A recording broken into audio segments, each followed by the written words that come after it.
Everyone, welcome back to Game Mode Retro. This is the second episode of RGC, the Retro Gamer Chronicles. This is Eric for Game Mode Retro. This is David, the lame dad.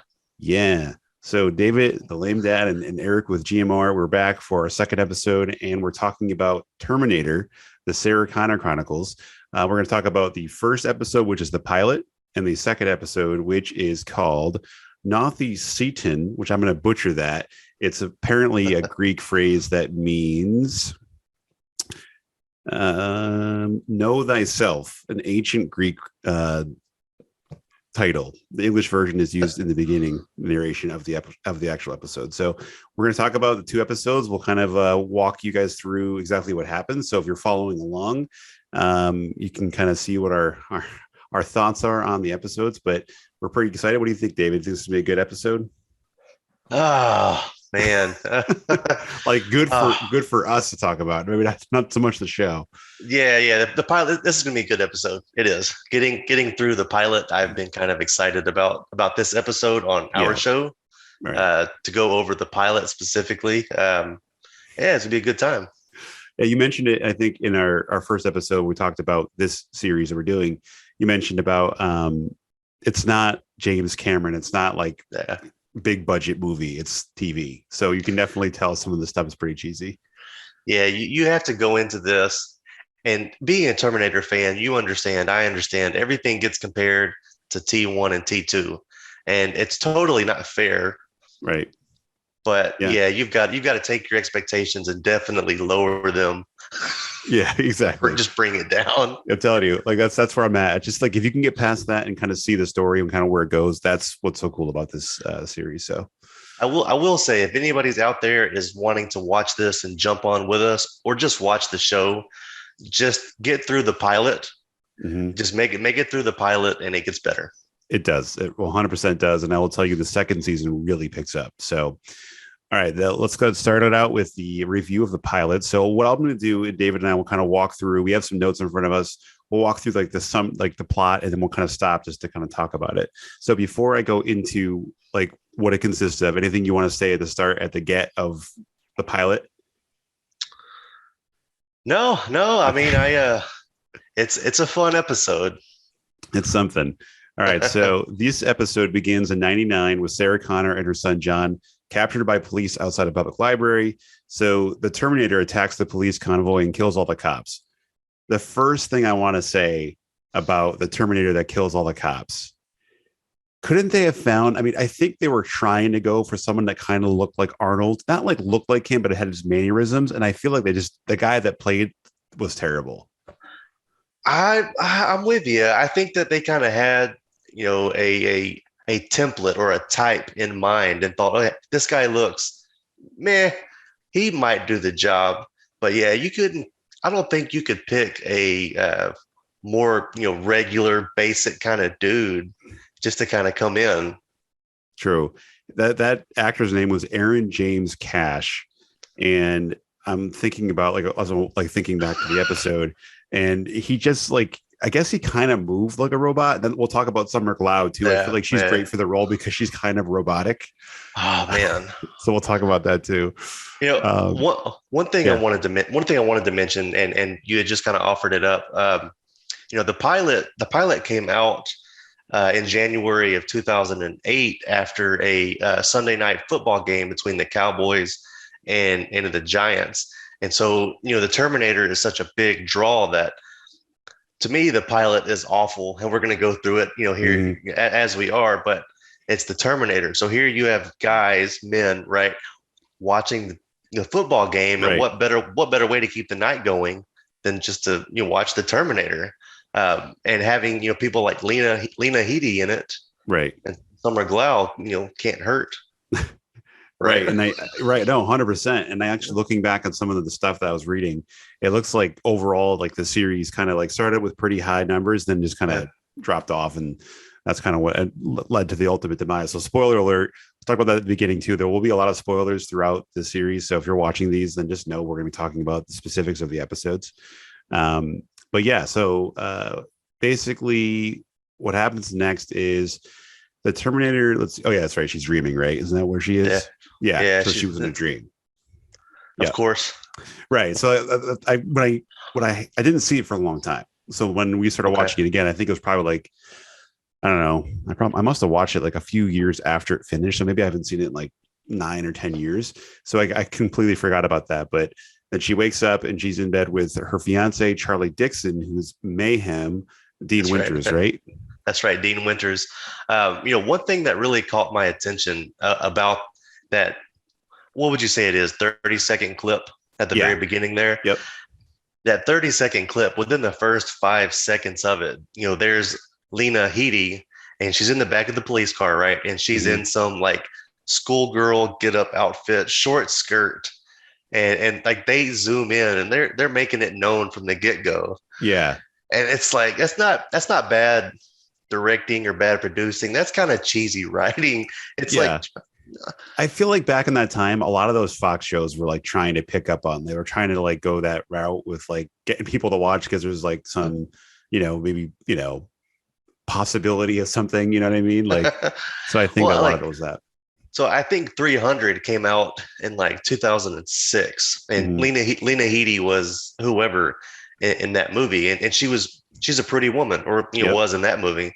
But they kind of play it up with her in this skirt, in this uniform, in this dream, and she just looks kind of rough in this movie, man. How do you think she does as Sarah Connor? It's too early to tell. Okay. It's too early to tell. Totally fair. I think my opinion, and I don't want to like push it on you or anything, but I actually feel like as time goes on and you think about the actress, I'm pretty sure she's English, right? Doesn't she have like an English accent? Yeah. And you would never know that. She does a great job with like the Americanized accent and whatnot. And obviously, she's, big in Game of Thrones and, she's a huge character in that. I think that you'll learn to like her. It's hard because obviously we're so used to Linda Hamilton as Sarah Connor. Well, it's the same thing with Arnie, right? It's like, here's the Terminator. That's like, man, this guy's a joke compared to Arnie. Compared to Arnie, he looks pretty pissed behind you right now too. It looks like he's gonna start attacking. Yeah, he's been in the bad mood all day. I love it. All right, so the date of this first episode is August 24th, 1999, and Sarah and John are living with Charlie in Nebraska. So when she wakes up, Sarah tells him that they must leave at once. And she's gotten these weird flashbacks and starts thinking that like they're on to her and all that kind of stuff. So they leave the house, and then Charlie assumes that they are missing and reports this to the police. And then James Allison, who is played by Richard T. Jones, he's an excellent character in this show. He's the FBI agent, and I think he does a fantastic job. So it's the first time that we see him on screen for the pilot. Yeah, he definitely is going to be a unique character, I think. From what I've seen, I haven't had he hasn't been on screen a lot, but he's definitely there for, I don't know, I feel like he's there for more than just out to get Sarah Connor. Yes. And I don't want to give anything away to you because, you haven't watched it all yet either. But the reason why all I'll tell you is that there's a lot of Terminator lore throughout the entire series. And I don't think that we see, it's in the second episode, I think, that we see Enrique, right? But that's one of the aspects, because Enrique is one of her really good friends. He's obviously, we see him in T2, with Uncle Bob, who's Uncle Bob. Uncle Bob. Uncle Bob. Yeah. but yeah, so that's kind of where it's like a lot of the lore plays into it, and there's a lot of really cool things that come up. All right. So as we're continuing on, Charlie so he tells, Agent Allison who Sarah is and the alias. So he finds out that it's Sarah Reese. It's not who he thought who she was. And she's also obviously in the database, so they can do some research on her. And then Sarah and John moved to Red Valley, New Mexico, which is the hick town. And in school, he meets a girl named Cameron Phillips, who is Summer Glau. And at this point, he does not know, but she is a Terminator. Yeah. And at this point in the episode, I was unaware, her role in this series or whatever. And everybody says that she acts like a robot or whatnot. It's funny because to me at this point, when she meets John for the first time, it's almost like she's flirting with him, you know. Yes, she was And really good at it. Yeah, yeah, yeah, and it's like I got no inclination that she was a Terminator. right. And it's funny because once you find out in the show that she is a Terminator, I feel like she never can turn that charm back on again. So it's like, Yeah, you know what I mean? Like she always from that point on, even when she goes in public, she acts like a Terminator. So, but you're right in that those scenes when they're in school together, she totally was flirting with him and like making it, so he would know what's going on. So basically, what happens is this teacher comes in. He's a substitute teacher, and he is an 800 series Terminator. He calls himself Cromartie. He comes into the classroom. He's obviously doing a roll call. Okay, so they're doing a roll call of all the students in class, and he's obviously looking for John Connor. That yeah, was cheesy to me. That felt cheesy. yeah, absolutely. And I mean, what is it? You know, Bueller, Yeah, Bueller. I yeah, mean, he's taking role. He knows what he's doing. We know what's going on. I just didn't right, know what um, Cameron Phillips or Summer Glau was going to do her right. role. So the dude takes a knife and he jams it into his leg. He cuts his leg open and he pulls out a 9mm Glock to shoot John Connor. All right. So John Connor says who he is. He pulls the gun out. He starts shooting. I think at that point, that's when like Summer Glau kind of got involved, pushed him out of the way, and all the kids are running out of the class and all this stuff. Oh yeah, absolutely. It's like, why is the gun in your leg? So, Uh, so that's my question, right? So, like, why he's a Terminator, right? yeah. Okay, so you couldn't get a gun like in your pocket past the school, like, and if they're going through, well, so that's true too. We missed that part. Actually, I'm sorry, that didn't happen yet. That's in the second episode. But anyway, so he's going through like I guess maybe they have metal detectors or something like that. But Maybe, if yeah. he's also a T-800, so he's gonna go off anyway. So the gun's not gonna do anything. I don't know. I agree. That was a little strange. So it's like again, maybe they're doing it for effect. They want it to be kind of cool, so they put the gun in his leg and whatever. But yeah, Well, that's what happens. I don't know if it's this episode. I think it may be the second episode. They actually reference this where a bunch of students saw a Terminator, dig the pistol out of his leg, and Right. Right. so Yeah. Yeah. So some of the continuity for sure is a little rusty. Um, so they get outside. Cromartie prepares to shoot John, but it's run over by Cameron. So at this point, Cameron is revealed to be a reprogrammed Terminator from 2007, sent back in time to protect John. She helps John escape and tells him that Skynet was activated on April 19th, 2011, and launched nuclear apocalypse 2 days later. So John then convinces Sarah that he will never be ready to lead an army against Skynet, and that she has to try again to stop it from ever being created. So now everything that they did in Judgment Day and T2 is basically all wiped out and for naught. So I think a lot of people that watched this at the beginning were upset about that. I mean, that's what it kind of has to be. If we're going to make anything Terminator related, I mean, it is what it is, and I know a lot of people get hung up on that, and they should have stopped after T2. I'm with you. I understand, but losers and yahoos like me want to watch this stuff. So, Right. I mean, there's a market for it. There is. I mean, that's kind of where I like. Why do we have channels? Because we're on the retro nostalgic kick, which a lot of people are on right now, and it's totally fair. So that's kind of one of the same idea. We like talking about retro games. We like talking about retro movies and TV shows and things, and we're definitely going to eat it up. We're two of those guys. Yeah, I mean, we just take it for what it is. I mean, it's not T2. It's nowhere close. No. But it's just the Terminator lore, like you said. It's just canon for the universe. Right. 100%. So as we're going through now, so John, Sarah, and Cameron first go to the house to see Skynet Miles Dyson in Los Angeles, California. So they go to where Miles Dyson was obviously killed, or he actually wasn't killed there, but she shot him there.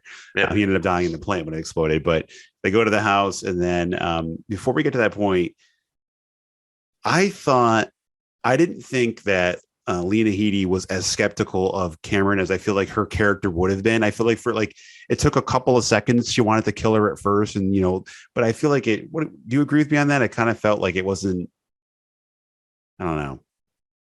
Yeah, I mean, well, I think I'm with you. The skepticism kind of wasn't there. Um, but again, her at this point, like you said, like Summer Glau, man, her reaction is laughable. Like her movements, her body style, she is 100% a robot with the Yeah. head turns and movement. Um,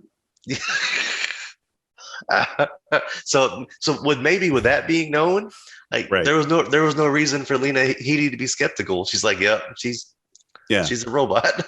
No, it's true. I feel like in full disclosure, we're not going to really do this justice. So we want you guys to go back and watch the pilot because it really is a good, like terrible, fun watch. We're not going to do it totally justice here, but yeah, that's kind of where I was. I just feel like maybe the badass character of like Sarah Connor. I feel like I don't know. I feel like the pilot I think could have been a little bit better, and that's maybe where I'm thinking. I mean, like badass Sarah Connor, to me, honestly, like so far what I've gotten out of this series isn't badass Sarah Connor. Right. It's like beat down Sarah Connor, Right. and just kind of worn out, Yep. which is another aspect in itself, right? I mean, look at what she's been dealing with since like 1984. Right. I know when you think about that, she was like, tried to be killed, and she lost her lover in one night, and all this kind of stuff, and yeah, baby, and all this stuff, man, crazy stuff.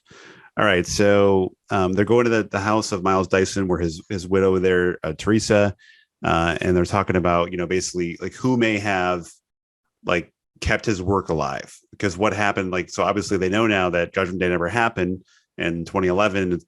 All this nuclear apocalypses are going down, so they're trying to figure out maybe where. So I think at this point shows them some pictures, or it was not no, that wasn't yet actually. I'm sorry, I'm skipping ahead. Oh, that's right. Cromartie tracks them down. So Cromartie, who is the T2 or the Terminator, tracks them down to her house. He starts firing, and then they steal one of her cars, and they fled. And then they go to the vault here, right? Yes. Yeah, that's it. Yeah, they this is when they walk into the bank or they walk into the vault, and they're you kind of don't know what's happening at this point. It's like you're just along for the ride. Right. You're getting close to the end of the episode. Right. So it's at this point you can't turn it off. I'm laughing because this part I thought, even though it's Terminator and like we know they time travel when we know all these things. So basically Cameron starts following directions that were led by someone left previously, and they start opening up different like lock boxes that like basically put together a machine that they create in the vault inside the bank that they just basically robbed. So now like SWAT teams are coming around and surrounding the building, and they're building a time machine basically.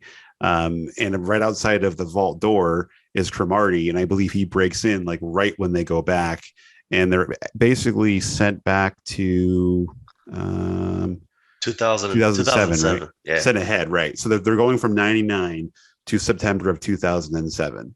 So the time machine generates an explosion that destroys the entire bank. Because nothing can come with them, they appear in the middle of the highway, completely naked. Have to. Absolutely. Yep. So again, this is TV, so they're not showing every, obviously, like they would in like on the movie or whatnot. But basically, they steal some clothes and a car from three drunk men. The news gets reported on TV. So basically, now they show at the end of the episode, they show Charlie, who's basically her ex-fiance, and now they show her on TV, and he sees her for the first time in like almost 10 years, and they all thought that she was dead in that explosion. Right. Yeah, and so it's definitely, you can start to see, or at least I can start to see, and I'm sure everybody can. We start to see the drama kind of start to really kind of, this is the plot, right? Charlie Dixon, right. Mayhem is going to be a main character in this. He's her ex-fiance, and so we start to see this thing really kind of taking form. Right. Getting into something decent, so to speak, maybe. Yeah. No. So I think that's really. That's the end of the pilot. That's right. That's the end of the pilot. So basically, to recap, we basically get introduced to John and Sarah, right in 99. We get introduced to the Terminator, which is played the Cromartie. Then we get introduced to Summer Glau, who's playing the Terminator to protect him. And basically, they travel through time and they jump ahead 2007. So that's kind of how they explain the gap in time. So that was kind of creative writing there, I feel like, to a point. I feel like the overall pilot, I feel like, just kind of had to tell as much as they could in a short period of time. No, yeah, they did. I think the writing was decent. I don't think it was terrible. I think some of the filming, some of the shots were definitely a lot of cheese. The beginning, zooming in, making sure they catch Sarah Connor in a skirt. Yes. Summer Glau being full blown cyborg.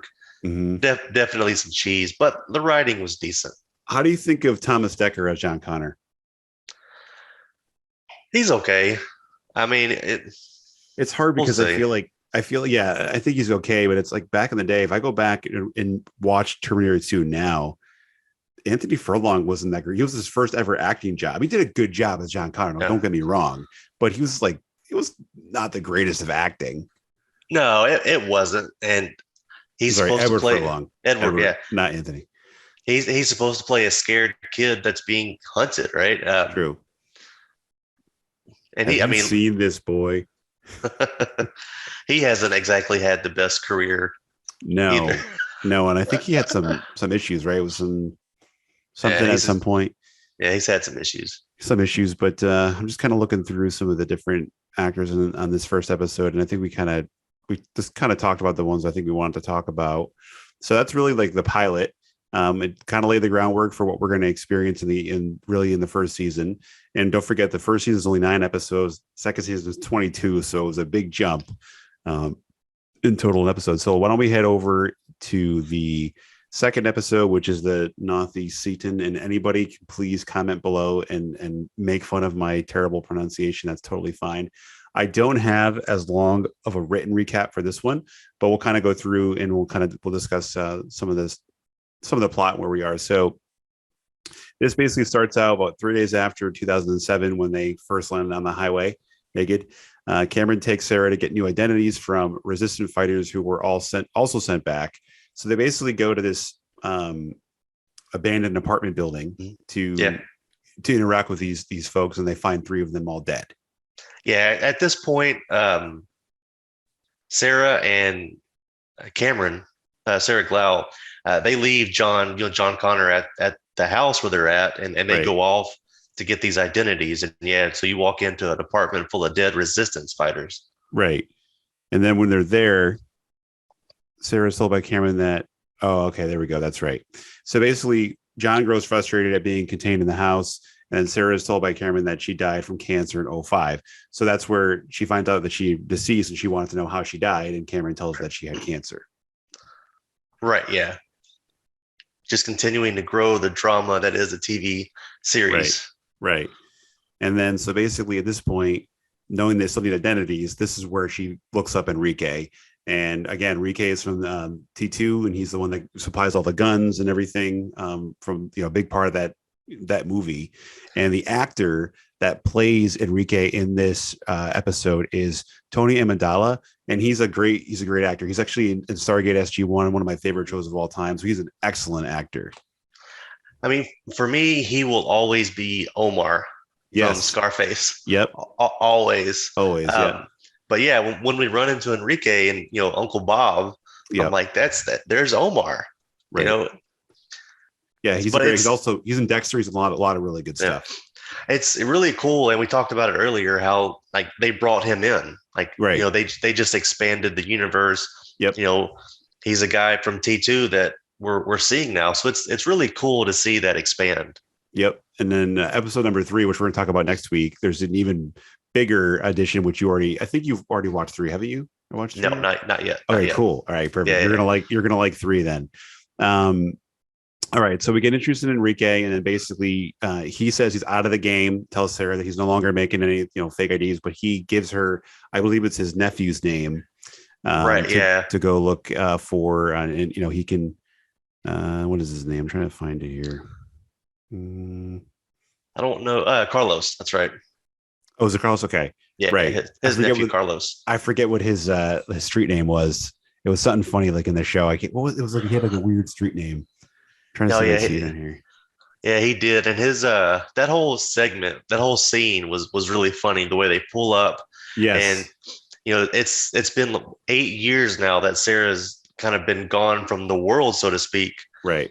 And she starts to see, cell phones everywhere Yep. and machines really kind of taking over already. Right. Um, but it's a unique scene, and it's funny to watch Summer Glau in this scene with With the woman that's Carlos's. Yeah, yes, the girlfriend. Yep. Yeah, and they're like yeah, she's like kind of copying her, like the way she's standing and stuff like that. Yeah. I thought that was pretty well done. I feel like they really played that up really well. So just very similar to like Terminator 2, where Arnold was learning like the different things to say, like chill out, dickwad, and things along yeah, those lines. yeah. Oh yeah, it was really cool to see that as well. It's a good scene. It was a really good Right. scene. All right. So he supplies the paperwork. He charges her $20,000, and she gets pretty pissed off about that. I Yeah, think she gets him down a little bit. And then John, Sarah, and Cameron find the cash. So they go back to that safe house and they crack a safe, and they find like paperwork and of all the people that had passed away and a whole bunch of like gold and money and stuff like that. Um, Apparently, there are also scads of Terminators with jobs roaming all over the place. Sarah and Cameron encounter one who take them on a chase involving a wild motorcycle stunt by Sarah and Cameron being hit head on by a car. That's right. There's some yeah, random Terminator in there. Yeah. yeah. And I was getting confused with this scene at this point versus the first time they go into the apartment building to find the dead resistance fighters. Um, I couldn't remember what order it was in, but yeah, she definitely does. She get her head turned around, or Yeah. Yeah. Something yeah, like that. Yeah. That one's Cromartie, right? I think Cromartie catches them there because I think he goes yes, right because he goes there to try to that's kill right. he's the one that killed the fighters and then right there we go. You're right. Yep. Yeah, so we're bouncing around, but that's yeah. So basically, like they're just coming in contact with a whole bunch load of Terminators now, and then at this point, when they're out, this is when John basically leaves the house and he gets fed up and he basically goes and tracks down Charlie, who is what's his name there, Dean Winters, Yes, and he tracks him down. He basically is like he goes to his house. He's fixing like some type of motorcycle part or something.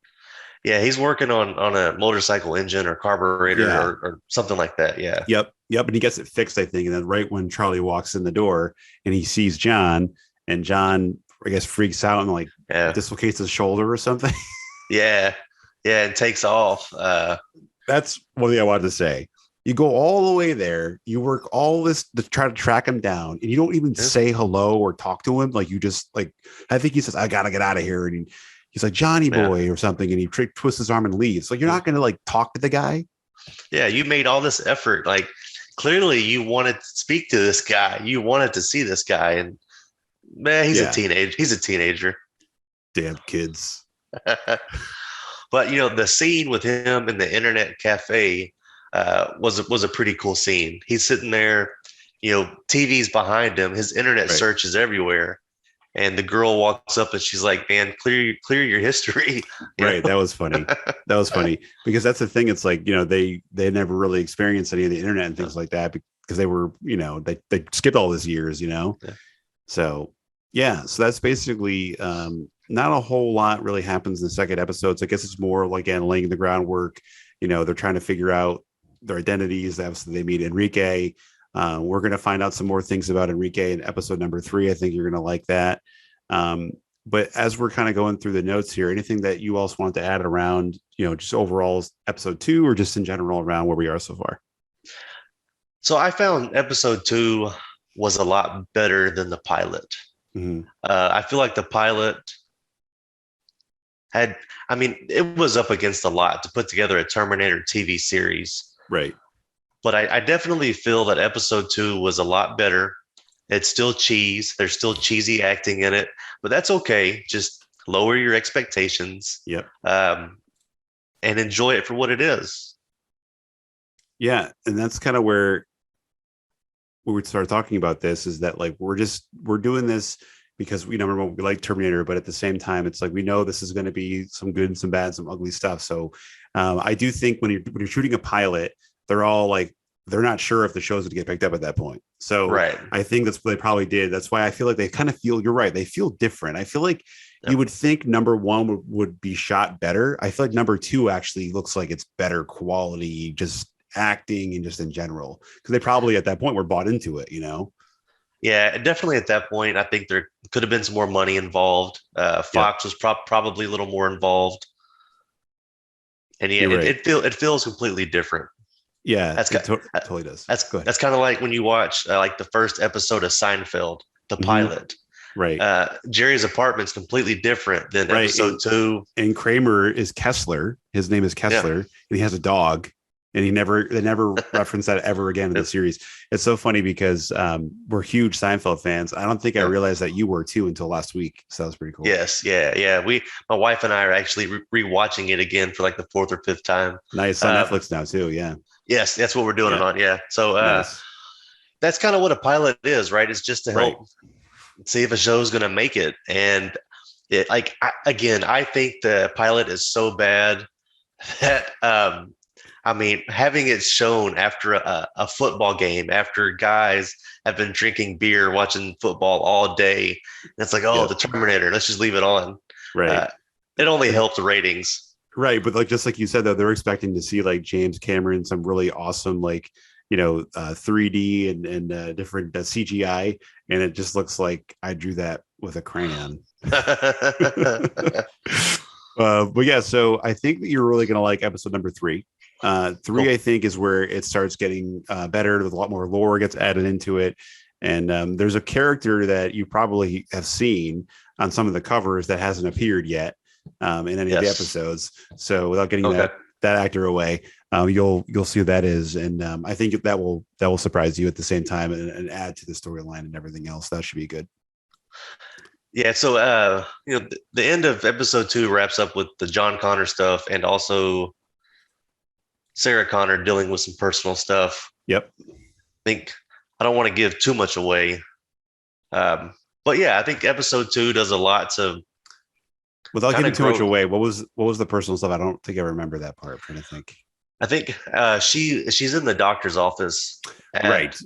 She's going to see. Right. She's going to see like if they can detect the cancer. Right. Yeah. And I think the doctor says no at this point, right? I may have missed that, honestly. I don't know if he said yes or no. Okay, that might be in episode 3, so that might be me. Okay. I did watch that one more recently, so that could be me. But yeah, you're right. So there's some personal stuff that's in there, and like they're trying to figure out, because obviously Cameron told her that she passed away from. So now she's worried because they feel like at some point it's going to probably hit her again because they skipped time. So, well, I mean, like think about it. You've been like skipping time and jumping around. A lot of freaking radiation, bro. Absolutely, man. All right. So that will, do it for these first 2 episodes with the pilot. And episode 2, I'm not going to say the damn name again. So next week, we're going to try to, again, release these every Sunday is our goal. So next week, you're looking at episode number 3 and 4, and we'll kind of do the same idea that we just did today. And then down below, please keep the comments coming. We really appreciate everybody. David and I are really blown away with the feedback that we received in the first video. It seems like everybody's loving the collaboration, David. So yeah, absolutely. Thank you all for the support. Thank you for the comments. I know Eric and I, we write back. We like to keep in touch. We like to keep tabs on everybody. It's just fun to have this communication with everyone, and definitely let us know what you think about our episode and our series here. But let us know what you think about the pilot and episode 1 or 2, right? Yep. If you check it out. Yeah, that's the thing where we're at. So it's like, definitely share some feedback. We listen. If there's something you want to see, you don't want to see, we'll help you out. We can't take away our faces. Like that's one thing you're stuck with. Like you're going to see our face. So that's not going away. But no, so this has been a lot of fun, and I will look to see it next week. But this has been Eric for GMR. And this has been David, the lame dad. See you guys next time. Take care.